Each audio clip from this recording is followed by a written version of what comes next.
lero namuja wano kwogera ensonga za ebintu abakaramoja Amabaati, embuzi n'emmere obuwunga wa kasoli. Bannayuganda banange sende wa gavumenti waffe obuwumbi 150 abantu bakola ku ofisi wa Prime Minister bamumenya program. Kakati Amabaati wa abakaramoja tatuse ku Karamoja, embuzi wa abakaramoja tatuse ku Karamoja.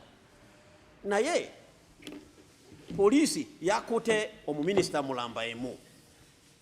Polisi yakote minister bamwita Honorable Mary Goretti Kitutu, minister wa ofisi wa ministry wa Karamoja Affairs. Lero namuja wano kwebaza aba polisi CID director afande Magambo, OCCID ne parliament afande Twine, webale nyo kusiba minister eno. Ekirala namuja wano kugamba nti director wa office of public prosecution nti akola mangu nyo atwale kesi eno wa horo minister ku koti. Nti njagala koti awulire kesi ino mangu nyo nti banakaramoja bakaba, Bannayuganda bakaba kwebya enguzi wano ejude nyo. Twagala kumaliriza obuzi bw'enguzi wano.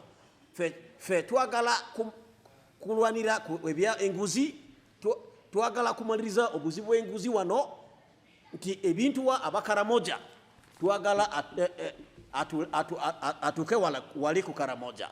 Ekirala njagala kugamba president waffe Yoweri Kaguta Museveni, omuminisita eno bamukutedda mugoberere ku ofisi wa ministry wa Karamoja. Tasobola kukola nga omurimu aliku mukomera.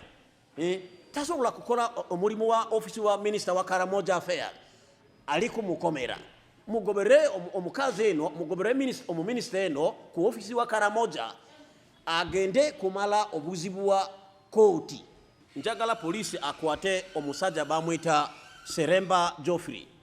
Seremba Geoffrey akola omurimu wa under secretary office of Prime Minister. Omusajja eno mwenyini technical officer yakola